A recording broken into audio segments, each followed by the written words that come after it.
to give your rebuttal argument.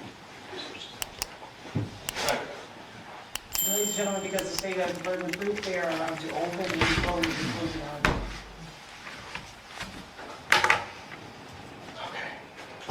Let's talk about reality now. I want to commend my colleagues over here who represented Ms. Michaels first, because they've done an exceptional job, and Ms. Michaels is entitled to a fair trial like we talked about in jury selection. They've done a good job of coming through and poking as many holes as they can in the evidence, and I commend them on that. But make absolutely no mistake, that woman is guilty as sin. That family deserves justice. Those girls deserve justice. Do not take this lightly just because a real polished defense attorney gets up here and spins a yarn for you. Do not take this lightly. Those people deserve justice. If I were to tell you that a defendant confessed to a crime, described how she did it, everything she said matches the crime scene, except for the part where she minimizes or potentially blacks out the aftermath, you would say, well, that's pretty damn obvious. And some of you were probably sitting there when we played that confession the other day, yesterday maybe it was, or the day before, and go, why didn't you guys play this 2 weeks ago? We could have kind of sped this process up. Maybe you're thinking that. Because we have to show you that the cops did their job and she is overwhelmingly guilty. We wouldn't be doing justice to that family right there if we just played that confession and walked. And we didn't. We put 2 weeks worth of evidence up here to show you Devyn sure didn't do it, and she did. There is no reasonable doubt in this case whatsoever. And I want to address kind of an elephant in the room. You know, Mr. Draskovich just got up here at the very end and he told you those two things, common sense dictates those two things go together. And I kind of agree with that, right? The person who killed him, probably decapitated. But make no mistake, she's not on trial for decapitation. She's on trial for murder. She told you she did the murder. Now, she minimized it. She told the detectives that she hit him over the head and he was still breathing. Of course she did. But she admitted to the act that caused his death. Are we really, as reasonable men and women, going to believe this was a fatty liver or a marijuana overdose? Are you kidding me? That guy was murdered, and then his head was chopped off. And here's the elephant in the room.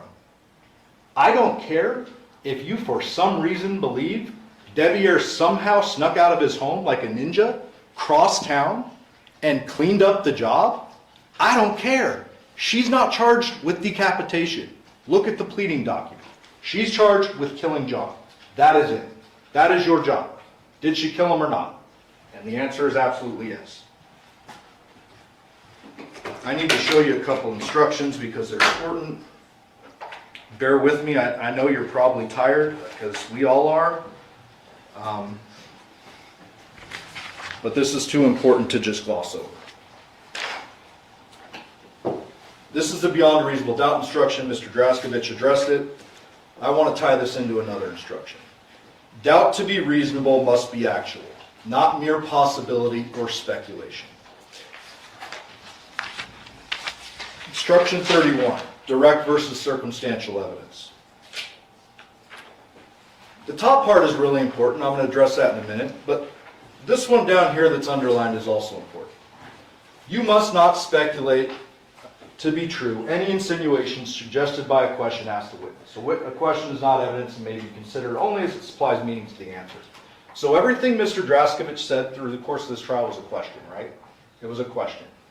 That ain't evidence. So you tell me what piece of evidence, what single piece of evidence suggests Devyn did this? Not one. Not a one. And when you start accusing an innocent guy of murder, Devyn, you got to think about this for a second.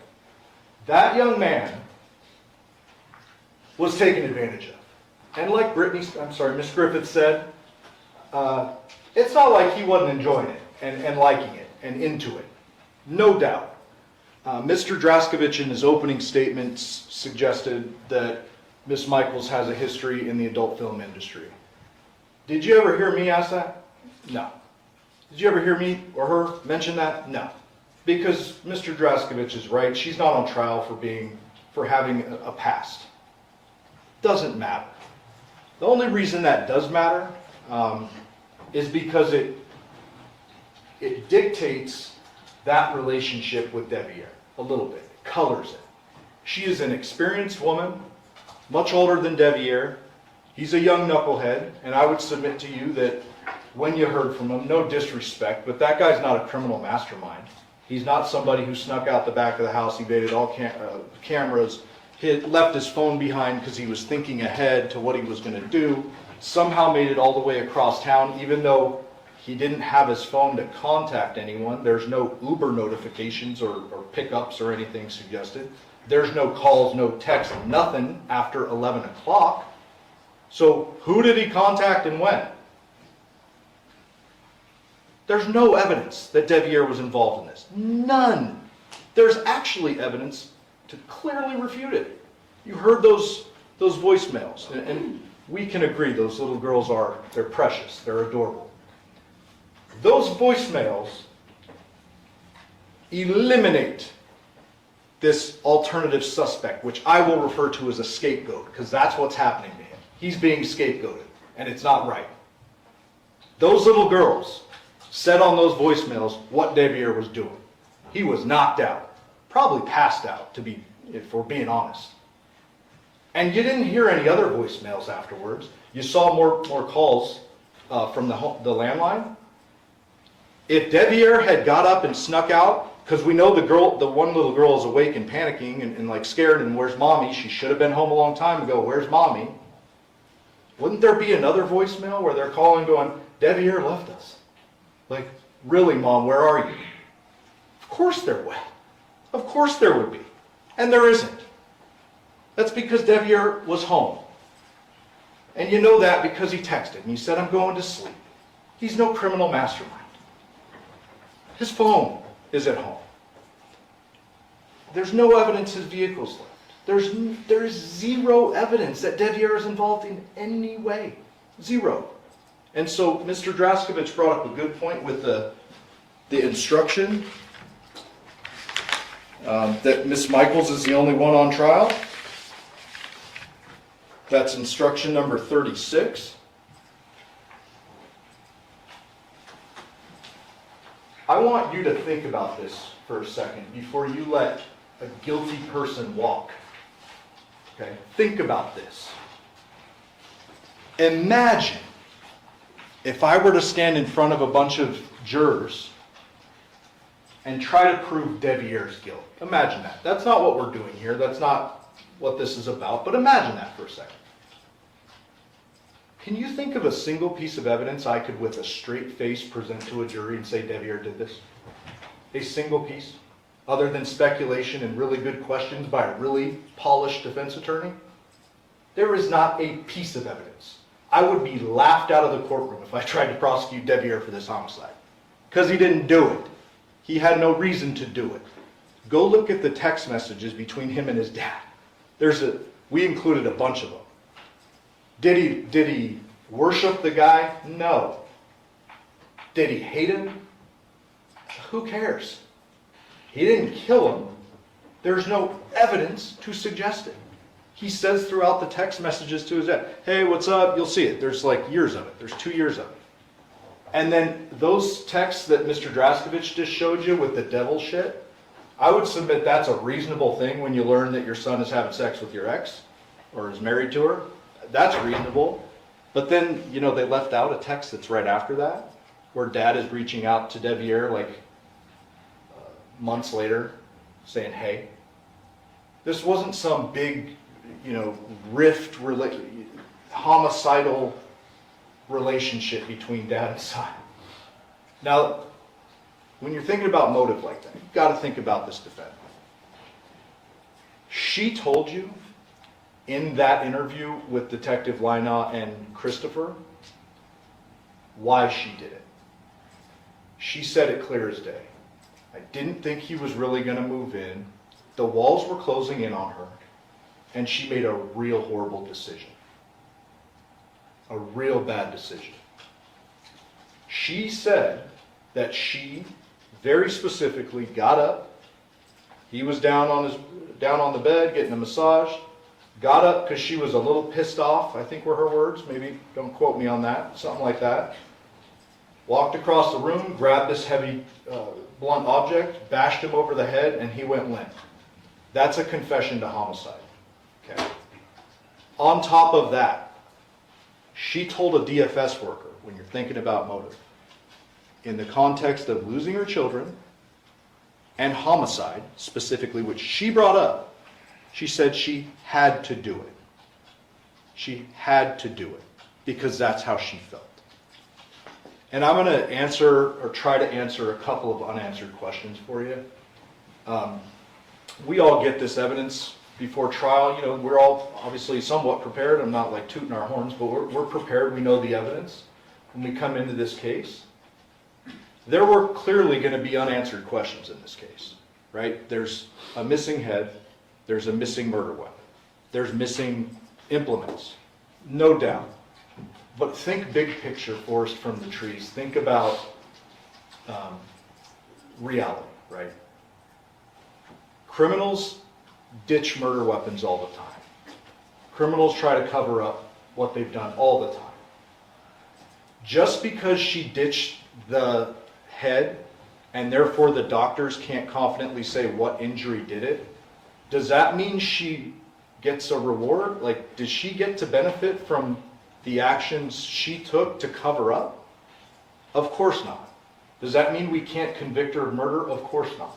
And that is why I asked Dr. Sims those questions earlier.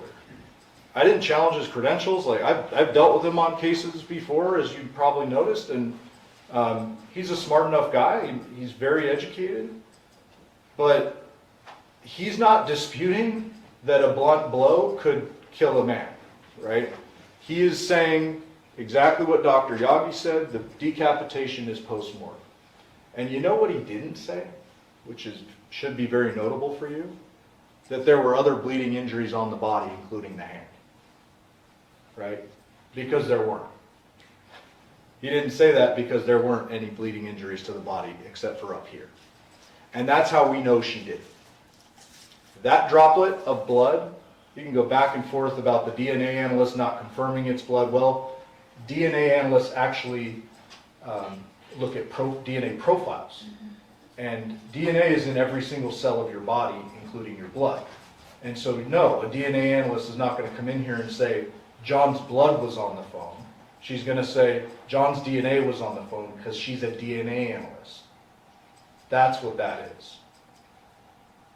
John's droplet of blood being on that phone convicts the defendant even without her confession. Set those, two confessions actually, because she told the DFS worker she had to do it. But set those aside for a minute. There are no bleeding injuries on his body, except for up here. The phone left at 2:04 with a droplet of blood on it. That means the murder happened before 2:04. It had to. Nothing else would make sense. Nothing else would make sense. She, the defendant, traveled with that phone. Okay. So then you got this other big glaring unanswered question. How could someone be capable of doing that? That question, I can't answer for you. Okay? This is reality. It happened. I would submit to you that there is a chance that what she said about that hour and 4 minutes is true. Maybe our psychology major could talk about this. But I would submit to you that she may have been genuinely telling those detectives the truth, that she didn't remember chopping John's head off. Because this is beyond anyone's wildest dreams. Violent beyond all imagination. And there is a good chance she blocked it out. That doesn't mean that she walks out the door because she says she can't remember. It convicts her. There is no way she didn't do this. The evidence is absolutely overwhelming. And I need to address a few points because I just can't leave them unsaid, so please bear with me. Mr. Draskovich called into question Devier's testimony, and I want to bring this back for a minute. I think Devier is pretty well excluded, but he walked into this courtroom, and I want you to remember that I asked him the question, did we bring you back? We didn't have to arrest you or anything. He came back willingly. He flew here, right? He brought his girlfriend, a little more age appropriate now. I guess he's learned his lesson, but walked in the courtroom willingly with that big old camera and all you strange faces to him. And he sat on this witness stand. He swore an oath to tell the truth. He got up here. He testified. He looked at his wife. He looked at all of you. He looked at me. He looked at the marshal with the gun and the badge. And he testified to the best of his ability. Now, I am not and will not endorse his character. I don't know the guy. I've met him a couple times because he's a witness. But you got to see him tell you the most intimate details of his life. And I asked him straight up for a reason, and I did this early in the trial because we just learned he's the defense. Put him up early, and I asked him, did you kill your dad? And he said no. Now, I know he's a stranger to you, and you can't just accept his word, but you've got to consider the circumstances and what it took for him to do that, to put himself in front of the world, and testify about all this. Willingly. He came back. We flew him back from California, and he came in here and he answered questions from a very skilled defense attorney for however long he was on the stand. Think back to that. Did that kid strike you as someone who snuck out of his home, plotted this big old thing, and killed his dad and then somehow covered it up? Or did he strike you as someone who got himself in a bad spot, his words, tried to fill some shoes he had no business filling, and made a series of mistakes in relationships? His testimony from the stand has to be considered in context. And it's all corroborated. Now, I would submit to you that if he came up here and he said every word consistent, precise with everything he said over the last 2 years, then you might rightfully be a little suspicious. Like, oh, what is he studying for this? He had some inconsistencies. We don't shy away from that. He's not perfect. I asked him a question. I think the word I used was tumultuous, and he's like, what does that mean, sir? I don't know what that means. He's not a criminal mastermind. No disrespect to Devier, but he's not a criminal mastermind. He's a scapegoat. Don't let that happen. Need to address our pleading document. Mr. Draskovich brought this up, so I just have to address it. So you heard in the beyond a reasonable doubt instruction, it says the state must prove every element of the offense beyond a reasonable doubt. This is a legal pleading in Nevada. We are permitted to use unknown means and manner of death and unknown deadly weapon. This goes back to what I was saying earlier and what Ms. Griffith said about the deadly weapon instruction, where it says the state is not required to recover the deadly weapon used and present it in trial. There's a reason for that, because like I said earlier, this happens all the time. We don't reward criminals who are smart enough to get rid of the weapon. In addition, we don't reward criminals who are smart enough to get rid of the head after they've crushed it. Okay. That's why we are legally permitted to do this. Unknown object, unknown cause. Only question is it murder? Is it not? Did she do it? That's it. And it's absolutely first-degree murder. Mr. Draskovich brought up the robbery instruction, or the robbery pleading felony murder stuff. So I need to address that as well.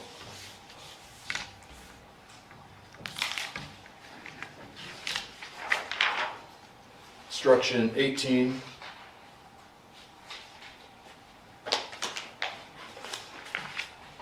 So, when you first heard the charge read by the clerk, sure, you're like, what do you mean by robbery? This doesn't really,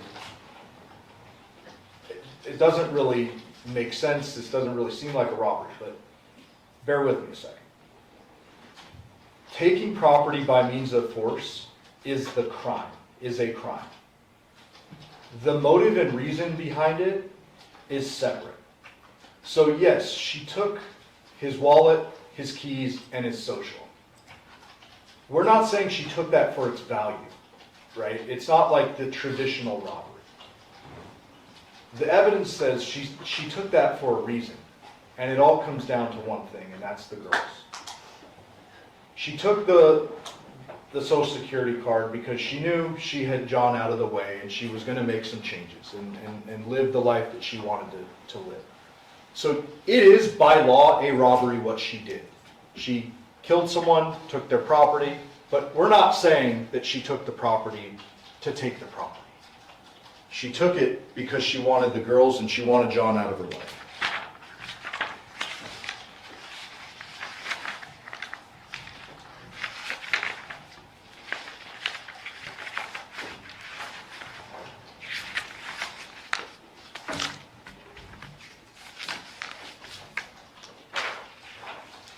Instruction 29 is the motive instruction, or we call it the motive instruction. Motive is not an element of the offense or the crime charge. We're not ever required to prove motive, but you're permitted to use it to color kind of the facts of the case and determine whether there was a motive that could lead you to convicting on the crime. I've addressed motive a little bit. I just want to kind of wrap up that idea with this. John and Yoko and his side, they had a very different understanding of the moving situation than the defendant. Okay. She didn't want it to happen. Go look at the text, especially the ones that Miss Griffith showed in her closing. John is continually saying, I miss my girls, I want you girls back. We need to put this family back together for the sake of the girls. And go look at the defendant's responses. Those ones that Miss Griffith showed. One was, I'm glad you appreciate what we had or how it was back then. And then that last text she put up where John is saying we need to do this, we need to have them under the same roof, she doesn't respond. So go look at those when you're thinking about motive and tie it in with the last statement, the confession. There is no doubt that both sides have been aware of this potential for a move. What I would suggest to you the evidence says is that she didn't want John moving in, and John did. John wanted that. And it didn't become real until that night. And you know that because of the conversations with Devyn. He's still there. He's literally still living there. So if he was going to be moving out for John to move in, why isn't he moved out already? That's because no one expected John to try to make the move that night. And that's when the wall started closing in on her. She's thinking in her head, I want my girls back. I want my girls. That's it. This guy can't move into my house. That's not what I want. She wanted him out of the way. And she did what most reasonable people wouldn't do. She made the decision to take a blunt object and bash him in the head and kill him.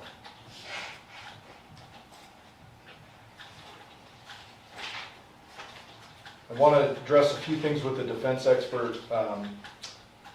Mr. Draskovich showed a couple of cameras and a couple of texts or activity, 212 and 230. One's a Discord, one's a photograph. Remember what their own expert said. That wasn't active activity. That could have been background activity. It could have been active. He can't say that. So whether Devyn woke up and activated his phone at 212 or 230, well, that just tells you he's still at home. And if it's just background activity, then who cares? Either way, it's not good for the defendant because it rules out Devyn. He's either with his phone or it's a nothing burger.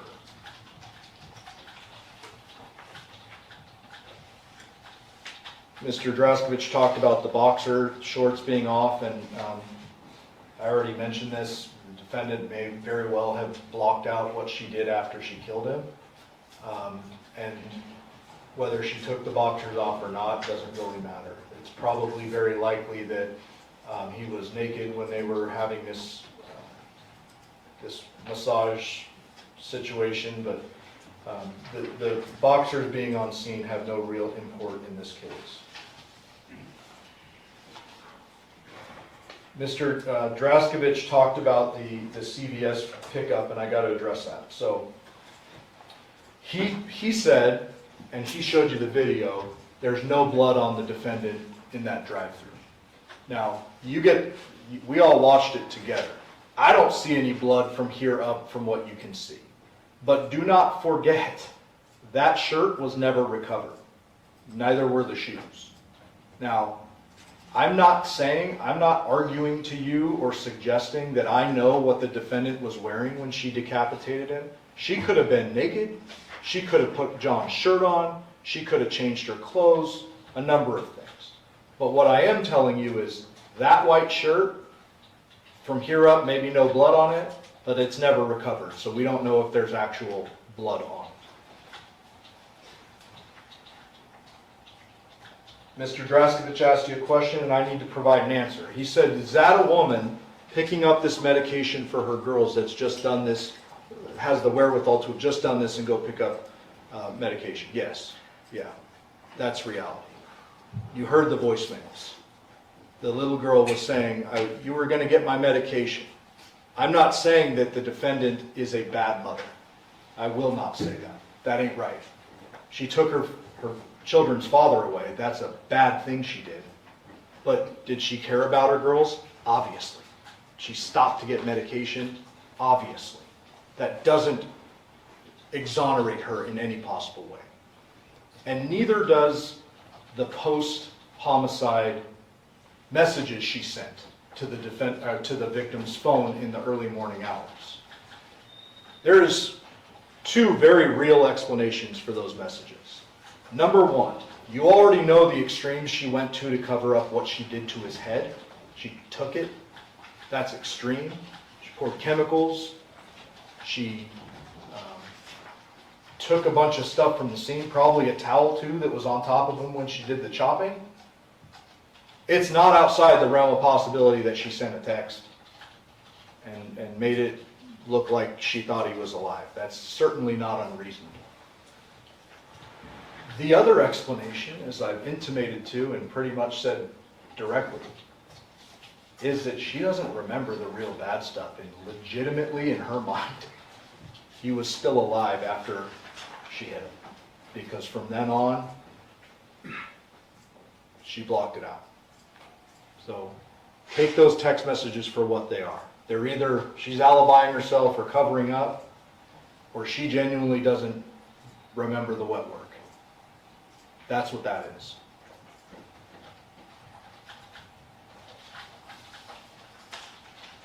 I have to mention the timing of the big confession, not the one to the DFS person, but the big confession. If this is all, there's no evidence to say this, but according to Mr. Draskevich, this is the defendant covering up for Devyn. If that is true, why does she confess after she's arrested? Right? She's already been arrested. Devyn's gotten away with it. Why does she confess after? Unless it's what happened. Mr. Draskevich showed a couple of videos. The small movement off screen. Remember the 2696 video?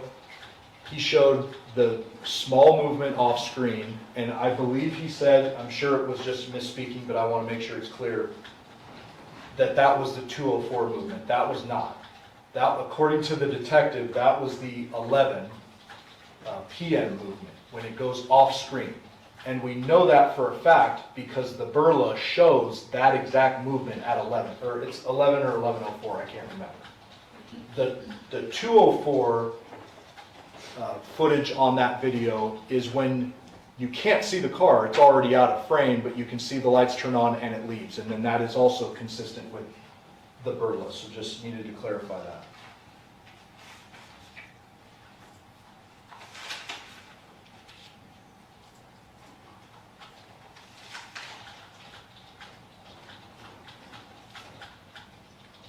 I want to briefly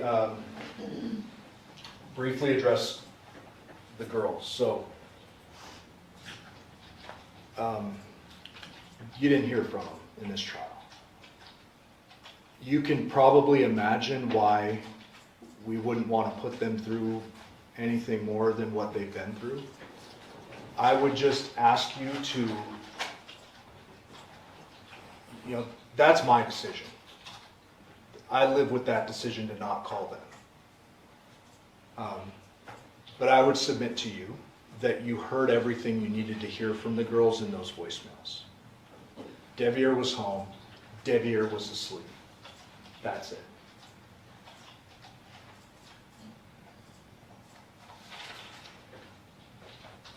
Need to briefly address this DNA stuff. So Mr. Draskovich made a point about the swords, the shower earlier in the trial, not an argument, but no blood being in the Nissan Armada and the footprints. And I just want to take this to its logical conclusion. So say we swab the swords and any one of the three's DNA is on it.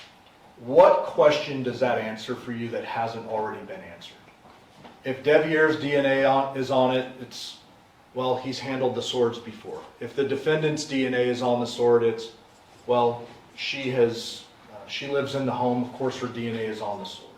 If John's DNA is on the sword, it's, well, yeah, those are his swords and they were just moved from his house in the move, right?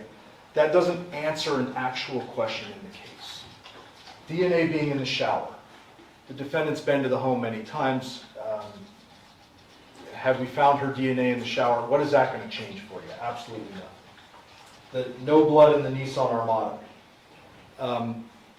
There is so much evidence of her covering up her acts at the crime scene. It should not be shocking to you that she could have wiped up some blood if there was any in the Nissan Armada. We know from the patterning at the scene, and you look at it for yourself, the blood on the ground, there is something she used to collect that head. There is a very straight, clear line on the border of that blood that suggests that something caught that head. And whatever that was, she took it with her. And when the defense says there's no stops along the way, we agree. But what they can't say, no one can say, is what she did when she got home. And you may remember that many times different witnesses talked about it being trash day. It is not very hard to walk over 2 homes or 3 homes and dump a bag or basket or whatever it is in a trash can. And, I got to address the investigation. Now, the detectives are all learning this stuff as the investigation goes along. They didn't have the burla and all that stuff when they go to Porcupine Rim on August 7th. Should they, because of they did know there was a head missing, should they have checked every trash can in the neighborhood? Yeah, probably. But they didn't. Okay. That doesn't mean that she didn't dump the head in the trash can. And that doesn't mean that this investigation gets the case thrown out or the defendant acquitted. These detectives actually did a pretty darn good job of follow-up investigation.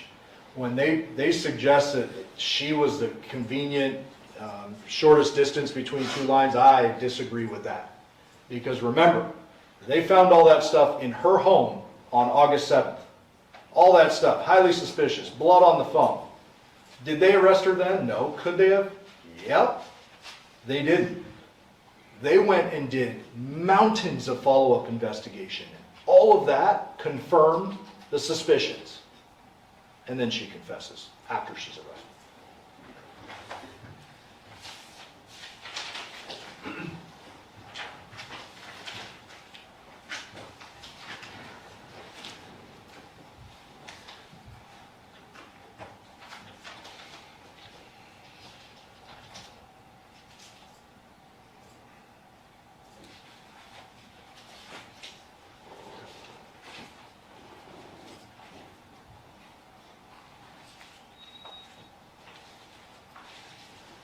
It's too important to miss anything, so bear with me. I know it's getting late.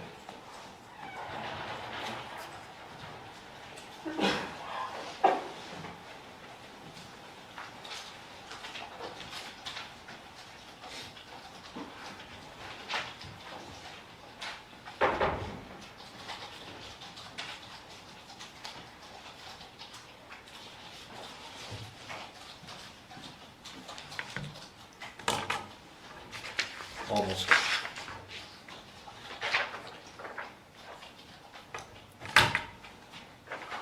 Instruction number 35 is important. In arriving at a verdict in this case as to whether the defendant is guilty or not, the subject of penalty or punishment is not to be discussed or considered by you and should in no way influence your verdict. I want you to take that to heart. There's a phrase that's commonly thrown around in this courthouse. It goes, admit what you can't deny, deny what you can't admit. I'll say it again. Admit what you can't deny, deny what you can't admit. I want you to think big picture, forest from the trees, just one more time. When there is a confession and DNA and mountains of phone evidence and video surveillance, what could the defense possibly do? She's covering up. The only thing that these very skilled defense attorneys could say in this case. We, luckily, have a mountain of evidence to disprove that. Admit what you can't deny, deny what you can't admit. They were painted into a corner. I commend them on their job, but what they did is they blamed an innocent person for a homicide he didn't commit. And I don't want you to blame the defendant, Ms. Michaels. I don't want you to judge her based on whatever her past. No one's asking you to do that. I also don't want you to take into account whether she's a good person or a bad person. She seems like she has some good qualities about her. Seems like she's trying, to be a good mom. You must not make this decision based on sympathy or a popularity contest. Mr. Draskovich, very likable. We're not here to do a popularity contest. This is real stuff. Okay? Real stuff. Do not think about whether you think she deserves a little leniency or redemption or this is a one-off. She lost it. None of that matters for you. That matters for the judge, Judge Jones, who in her wisdom will sentence the defendant, not you. That is not your calculus. Your job is simple. Did the defendant do it or not? That's it. Please remember your oath to follow the law. It's my understanding the judge is going to let you stay a little bit after to deliberate tonight. I'm sure you might get instruction on that, but please don't take this lightly. This is important to more people than just the defendant. She is guilty beyond a reasonable doubt. Guilty of homicide. Thank you for your time and attention these 2 weeks. We really appreciate it. All right.